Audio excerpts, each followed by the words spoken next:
Mindfulness ഉപയോഗിച്ച് നമ്മുടെ ഹാപ്പിനെസ്സും പ്രൊഡക്ടിവിറ്റിയും ഗ്രോത്തും ഒക്കെ എങ്ങനെ പ്രൊമോട്ട് ചെയ്യാമെന്ന് നോക്കിയാലോ? സ്ട്രെസ്സ് നമ്മുടെ മെൻ്റൽ ഹെൽത്തിനെയും ഫിസിക്കൽ ഹെൽത്തിനെയും ഒരേപോലെ ബാധിക്കുന്നു. അതേപോലെ ആൻസൈറ്റി, ഡിപ്രഷൻ പോലെയുള്ള ഒരു അവസ്ഥയിലേക്ക് നമ്മളെ ഇത് തള്ളിവിടുന്നുണ്ട്. വർക്കിൻ്റെ എഫിഷ്യൻസിയും പ്രൊഡക്ടിവിറ്റി കുറയാനും ഒക്കെ ഇത് കാരണമാവുന്നുണ്ട്. അപ്പം വർക്ക് പ്ലേസിലെ സ്ട്രെസ്സിനെ എങ്ങനെ റെഡ്യൂസ് ചെയ്യാം, എങ്ങനെ മാനേജ് ചെയ്യാം എന്ന് നോക്കാം. ഫസ്റ്റ് നിങ്ങൾ തന്നെ നിങ്ങളോട് ചോദിക്കുക, നിങ്ങൾക്ക് വർക്ക് പ്ലേസിൽ പ്രഷർ ഉണ്ടോ, സ്ട്രെസ് ഉണ്ടോ എന്ന്. ഉണ്ടെങ്കിൽ എന്തായിരിക്കും അതിന് കാരണമെന്ന്. ചിലപ്പം വർക്ക് ഓവർലോഡഡ് ആയിരിക്കാം, ടൈറ്റ് ഡെഡ് ലൈൻ ആയിരിക്കാം, കോവർക്കേഴ്സിൻ്റെ ബിഹേവിയർ ആയിരിക്കാം, അല്ലെങ്കിൽ വേണ്ടത്ര ഒരു റെക്കഗ്നീഷൻ കിട്ടാത്തത്, വേണ്ടത്ര സപ്പോർട്ട് കിട്ടാത്തതായിരിക്കാം, അല്ലെങ്കിൽ ജോബിലുള്ള ഇൻസെക്യൂരിറ്റി ആയിരിക്കാം, ജോബ് ഇൻസെക്യൂരിറ്റി ആയിരിക്കാം, ലാക്ക് ഓഫ് കമ്മ്യൂണിക്കേഷൻ. ഇതൊക്കെയാണ് കോമൺ ആയിട്ടുള്ള വർക്ക് പ്രഷർ, കണ്ടുവരുന്ന വർക്ക് പ്രഷർ. ഇതിനെ എങ്ങനെ ഓവർകം ചെയ്യാമെന്ന് നോക്കാം. First, mindful breathing. ഇത് നമ്മുടെ ശരീരത്തിനെയും മനസ്സിനെയും കാമാക്കുന്നു. നമുക്ക് കൂടുതൽ ഫോക്കസ് ചെയ്യാനും കോൺസെൻട്രേഷൻ ചെയ്യാനും ഒക്കെ പറ്റുന്നു. ഈ മൈൻഡ്ഫുൾ ബ്രീത്തിങ് എന്ന് പറയുന്നത് നമ്മുടെ സ്ട്രെസ്സ് കുറയ്ക്കാൻ പറ്റുന്ന ഒരു പ്രാക്ടിക്കൽ വേ ആണ്. ഒരു എക്സാമ്പിൾ പറയുകയാണെങ്കിൽ, ഞാനിപ്പോൾ ഇരുന്ന് വർക്ക് ചെയ്തുകൊണ്ടിരിക്കുക. അപ്പോൾ എനിക്ക് ആ വർക്ക് പ്രഷർ ഒത്തിരി ഉണ്ട്. ഈ വർക്ക് പ്രഷർ കാരണം ഞാനൊരു മിസ്റ്റേക്ക് ചെയ്തു. ഇനി എന്താ ചെയ്യാൻ പറ്റുക?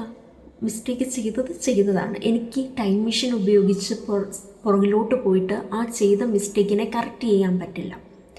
അപ്പം അതാണ് റിയാലിറ്റി. മിസ്റ്റേക്ക് ചെയ്തു, അതാണ് റിയാലിറ്റി. അത് അക്സെപ്റ്റ് ചെയ്യണം.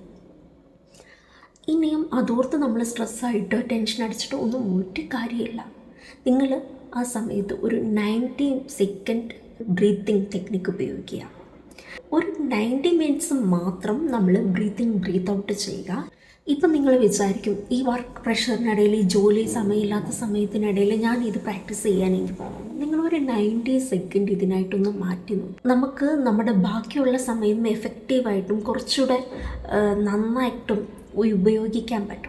അപ്പോൾ ഇത് ചെയ്യുമ്പം മുഖത്തൊരു പുഞ്ചിരിയോടെ, ഒരു കാമായിരിക്കുന്ന ഒരു സ്ഥലത്ത് ഇരുന്നിട്ട് നമ്മുടെ മസിൽസ് എല്ലാം ഒന്ന് റിലാക്സ് ആക്കിയിട്ട് കണ്ണടയ്ക്കാൻ പറ്റുവാണെങ്കിൽ ഒന്ന് കണ്ണടച്ചിരുന്ന് നമ്മൾ ഒരു 90 സെക്കൻഡ് മാത്രം ഇതൊന്ന് പ്രാക്ടീസ് ചെയ്ത് നോക്കിക്കേ. ഇത് വന്ന് നമ്മളുടെ സ്ട്രെസ്സ്, ആൻസൈറ്റി എല്ലാം റിഡ്യൂസ് ചെയ്ത് നമ്മുടെ സെൽഫ് എസ്റ്റീം ബൂസ്റ്റ് ചെയ്യാൻ സഹായിക്കും. ഈ രണ്ടാമത്തെ കാര്യം, നമ്മൾ സഹകരിക്കുന്ന സർക്കിളാണ്. ഇപ്പം നമ്മൾ സഹകരിക്കുന്ന ആളുകളുടെ എനർജി നമ്മളിലേക്ക് പാസ് ചെയ്യും.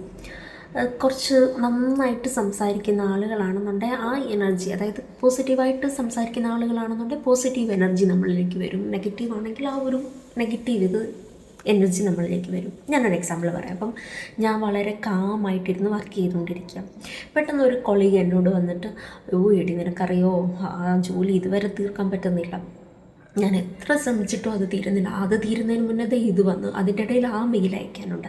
അപ്പോൾ ഇങ്ങനെ പുള്ളിക്കാരിയുടെ പ്രഷറെല്ലാം എന്നോട് ഇങ്ങനെ ഡിസ്കസ് ചെയ്തുകൊണ്ടിരിക്കുക. അപ്പോൾ കുറച്ച് നേരം കഴിയുമ്പം എൻ്റെ ഫീലും ഓട്ടോമാറ്റിക്കലി ലോ ആയിരിക്കും.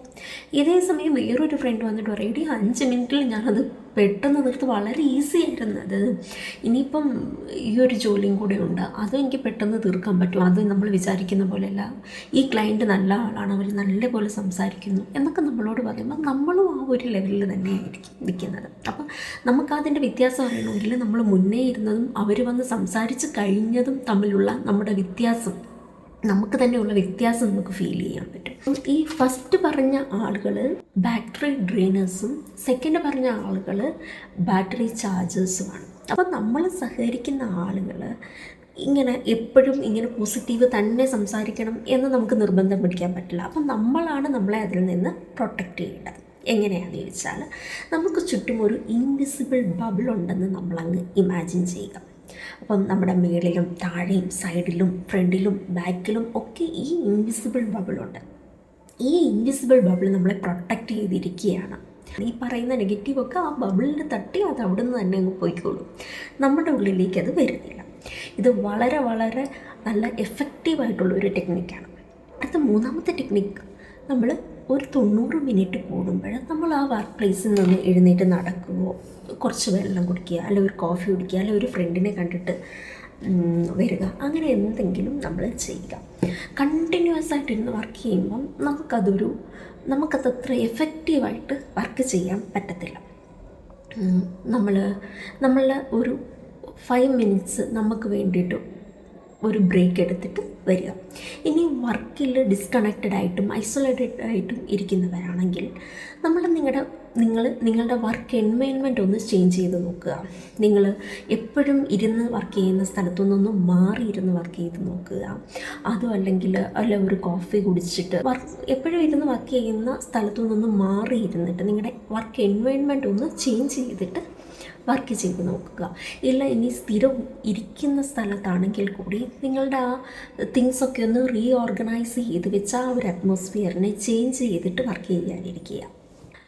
അടുത്ത important technique, show the highest version of you and at the lowest vibe version. അതായത് ചില പ്രോജക്റ്റ് ഡിസ്കഷനിലോ ഇല്ല ഇമ്പോർട്ടൻറ്റ് ഡിസ്കഷന്, പ്രസൻറ്റേഷന്, പുതിയ പ്രോജക്റ്റ് സ്റ്റാർട്ട് ചെയ്യുമ്പോൾ ഒക്കെ നമുക്ക് കുറച്ച് ടെൻഷൻ ഉണ്ടാകും. അത് സ്വാഭാവികമാണ്. അപ്പോൾ ആ സമയത്ത് നമ്മളോട് തന്നെ ചോദിക്കുക, നമ്മുടെ ലോവസ്റ്റ് വൈബ് വേർഷനിൽ നമ്മൾ എന്തൊക്കെയായിരിക്കും ചെയ്യുക.